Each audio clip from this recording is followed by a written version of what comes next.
లాస్య గారు ఏంటో అని అన్నీ నా ఫేవరెట్ చెప్తున్నారు. నాకు నోరు ఊరుతుంది అత్తమ్మ. అయితే హైదరాబాద్కు వచ్చేసి హైదరాబాద్లో ఉంటారు. వాలేకుమ్ అస్సలాం స్వప్న సిస్టర్, సాంగ్స్ బాగా పాడుతున్నారు, మీ voice super. Thank you so much. పారిపోయే వాళ్ళు లేరా అనుకుంటున్నాను. పారిపోయే వాళ్ళు లేకుంటే చాలు. రహీం బ్రదర్, పండగ బాగా జరుపుకున్నారా? నేను పండగ రోజు నాకు మీ ఇన్స్టాగ్రామ్ తెలియదు నిజంగా మీకు. అయినా నేను జోస్నా లైవ్లో చెప్పాను కదా మీకు ఈద్ ముబారక్.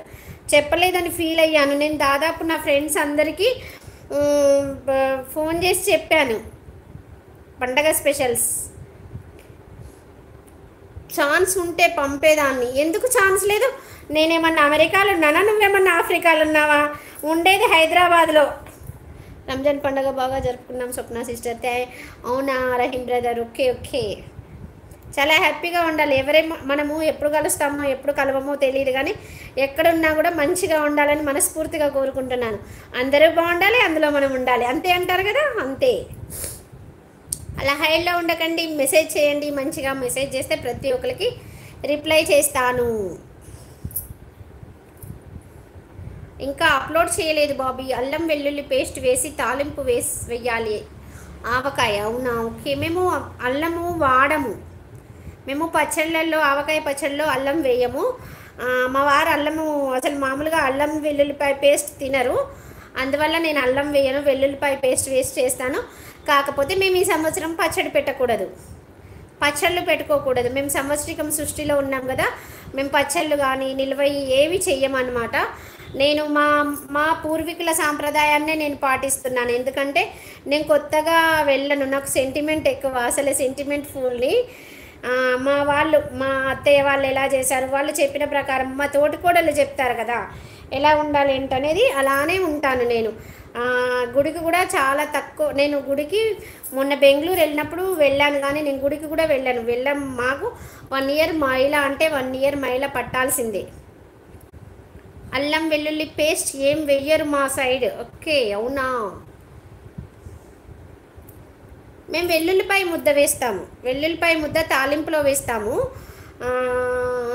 వెల్లుల్లిపాయలు వేస్తామన్నమాట. మా పచ్చడి వేరు, మీ పచ్చడి వేరు. మీరు అన్ని పచ్చి వేసి చేసుకుంటారు, మేము పచ్చి కాకుండా తాలింపు వేసుకుంటాము. మా ఆవకాయకి మీ ఆవకాయకి వంశీ చాలా డిఫరెంట్ ఉంటుంది. కాకపోతే ఎవరిది వాళ్ళకి నచ్చిద్ది, అంతే. నేను తినేసాను బేట. ఎందుకు తినను? నేనెందుకు తినడం మానేస్తాను? చాలా యాక్టివ్గా ఉండాలి, చాలా హ్యాపీగా ఉండాలి, తినాలి, టైం టు టైం తినాలి, హెల్త్ కాపాడుకోవాలి, ఆరోగ్యరీత్యా మంచిగా ఉండాలి. అసలే తల తిరుగుతుంది ఈ మధ్య, కళ్ళు మెడలు లాగేస్తున్నాయి, కళ్ళ జోడు వస్తుందేమో. హాస్పిటల్కి వెళ్ళి చూపించుకుంటాను బేట. ఆవకాయలు చేస్తారు, బాబీ బాగుంటుంది. ఎక్కువ కాదు, కొంచెం వేస్తారు. అల్లం వెల్లుల్లి డైరెక్ట్ వేస్తారు. Okay okay. ఎస్, మేము కూడా వెల్లుల్లి ముక్కలు వేస్తాము. పచ్చడి కూడా బాగుంటుంది. ఏమైంది మా బంగారం, డిలీట్ చేసేసావు? లాస్య బంగారం, ఏంటి నా లైవ్కి ఇంత తక్కువ మంది వస్తారా? లైవ్కి రాను కూడా రారా?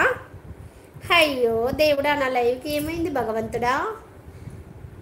క్యావువా? నేనైతే మిర్చి వేస్తా. అవునా? హే వంశీ తమ్ముడు, ఎన్ని రోజులైంది తమ్ముడు ఇండియాకి వచ్చినాక. మర్చిపోయావా? శ్రీమాత్రే నమః. శుభ మధ్యాహ్నం తమ్ముడు. ఎలా ఉన్నావు తమ్ముడు? అమ్మ నాన్న ఎలా ఉన్నారు? అక్క ఎలా ఉంది? అందరు బాగున్నారా? ఏంటి విశేషాలు వంశీ? అయ్యో దేవుడా, ఏమైంది దేవుడా నా తమ్ముడికి?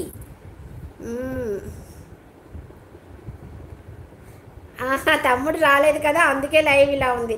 తమ్ముడు మర్చిపోయాడు కదా అక్కని. ఇండియాకి రాగానే వచ్చి డోర్ కొడతా అన్నారు ఎవరో. అన్నీ నాకు ఇష్టమైనవి అన్నీ చెప్తున్నారు షార్ట్స్ చూసి. కడుపు నింపడము అని చెప్తున్నారు మీ మాటలు నాకు. అవునా? ఓకే ఓకే, అలా అంటావా? ఓకే. ఎంత అన్యాయం అత్తమ్మ. లాస్య గారు చెప్పింది నేనేం చెయ్యను. అల్లుడు గారు, ఏంటి వంశీ ఎక్కడ పోయావు ఇన్ని రోజులు? ఎలా ఉన్నావు? మళ్ళీ మాల్దీవ్స్కి వెళ్తున్నావా, లేకపోతే ఇక్కడే ఏమైనా బిజినెస్ స్టార్ట్ చేస్తున్నావా, లేకపోతే జాబ్ ఇక్కడే చేస్తున్నావా? పెళ్ళి పనులు ఎక్కడి వరకు వచ్చాయి? తమ్ముడు పెళ్ళికి వెడ్డింగ్ ఇన్విటేషన్ వస్తుందని వెయిట్ చేస్తూ ఉన్నాను. వచ్చేసాగా మళ్ళీ హైదరాబాద్కి. ఓకే, జాబ్ బెంగళూరు అక్క. ఓ కంగ్రాచులేషన్స్ తమ్ముడు, హ్యాపీగా